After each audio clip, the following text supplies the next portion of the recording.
آج ہم تاریخ کی ان شخصیات میں سے ایک کی بات کرنے جا رہے ہیں جن کا اثر دنیا پر بہت گہرا رہا ہے۔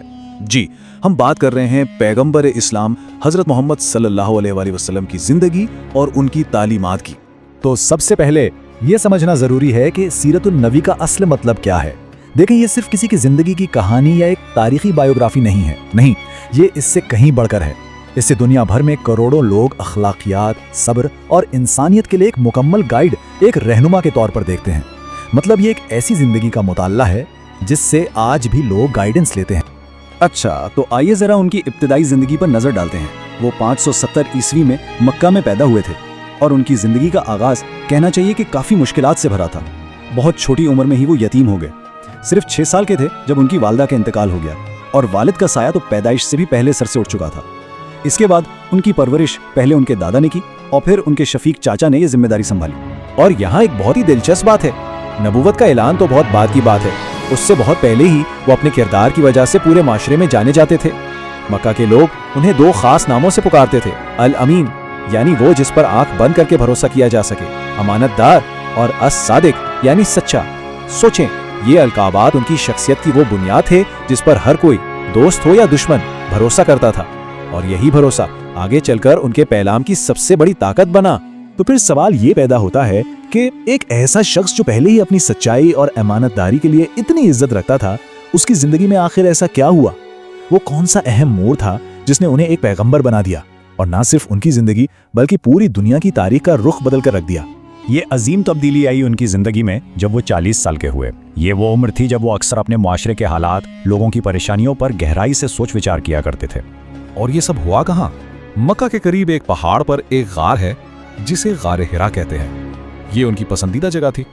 وہ اکثر شہر کے شور سے دور یہاں آ کر عبادت کرتے تھے اور کائنات کی حقیقت پر غور کیا کرتے تھے۔ اور پھر ایک دن اسی غار حرا میں ان کی زندگی کا سب سے بڑا واقعہ پیش آیا۔ فرشتہ جبرائیل تشریف لائے اور ان پر قرآن کی سب سے پہلی آیات نازل کی۔ بس یہیں سے ان کے پیغمبرانہ سفر کا باقاعدہ آغاز ہو گیا۔ انہیں ایک بہت بڑی ذمہ داری سونپی گئی، توحید یعنی ایک خدا کا پیغام اور سماجی انصاف کا پیغام لوگوں تک پہنچانا۔ دیکھیں، ان کا پیغام بہت سیدھا اور صاف تھا۔ عبادت صرف ایک خدا کی کرو اور معاشرے میں ہر ایک کے ساتھ انصاف کرو۔ اب یہ پیغام اس وقت کے مکہ کے لیے ایک انقلاب سے کم نہیں تھا، جس نے وہاں کی بت پرستی اور ذات پات، اونچ نیچ کے پورے سسٹم کو چیلنج کر دیا۔ ظاہر ہے اس کی وجہ سے مکہ کے جو بڑے بڑے سردار اور طاقتور لوگ تھے، ان کی طرف سے سخت مخالفت شروع ہو گئی۔ اب جب مکہ میں مخالفت اتنی بڑی کہ ظلم و ستم حد سے گزرنے لگا، تو پھر اللہ کے حکم سے ایک بہت بڑا فیصلہ کیا گیا۔ انہوں نے اپنے ساتھیوں کے ساتھ مکہ چھوڑ کر مدینہ کی طرف ہجرت کی۔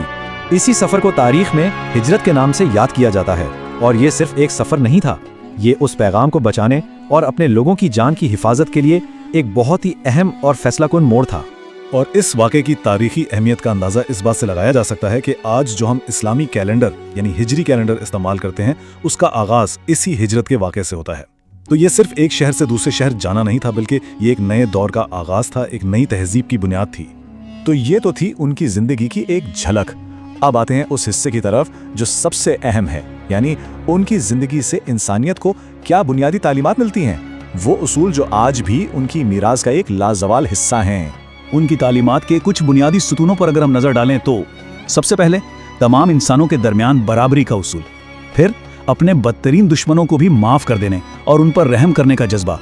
ایک اور بہت بڑی بات، اس دور میں خواتین کو جائیداد اور تعلیم جیسے حقوق دینا، جبکہ انہیں ایک بوجھ سے زیادہ کچھ نہیں سمجھا جاتا تھا۔ اور آخر میں اپنی ذاتی زندگی میں سادگی اور انکساری۔ مساوات کے اصول کو تھوڑا اور سمجھتے ہیں۔ اس زمانے میں کیا ہوتا تھا؟ کسی کے عربی یا غیر عربی ہونے یا کسی کے گورے یا کالے ہونے کو برتری کی وجہ سمجھا جاتا تھا۔ انہوں نے اس پورے تصور کو بدل دیا۔ انہوں نے سکھایا کہ کسی انسان کی قدر اس کی نسل یا رنگ سے نہیں، بلکہ اس کے اعمال اور اس کے تقوی سے ہوتی ہے، یعنی وہ دل میں اللہ کا کتنا خوف رکھتا ہے۔ تو برتری کا جو پرانا معیار تھا، اسے ختم کر کے ایک بالکل نیا معیار قائم کیا، نیک اعمال اور پرہیزگاری۔ اور جب بات سادگی کی آتی ہے تو یہ صرف کہنے کی باتیں نہیں تھی، انہوں نے خود اپنی زندگی میں اس پر عمل کر کے دکھایا۔ سوچیں، ایک پوری ریاست کے سربراہ ہونے کے باوجود ان کی اپنی زندگی کیسی تھی؟ وہ ایک کھجور کی چٹائی پر سو جایا کرتے تھے اور اپنے گھر کے کام کاج میں بھی خود حصہ لیتے تھے۔ یہ ایک لیڈر کی عاجزی اور سادگی کی اس سے بڑی مثال کیا ہو سکتی ہے؟ تو اگر ہم ان کی پوری زندگی کی کہانی کا نچوڑ نکالیں تو مرکزی سبق کیا ملتا ہے؟ سبق یہ ملتا ہے کہ چاہے حالات کتنے ہی مشکل کیوں نہ ہوں،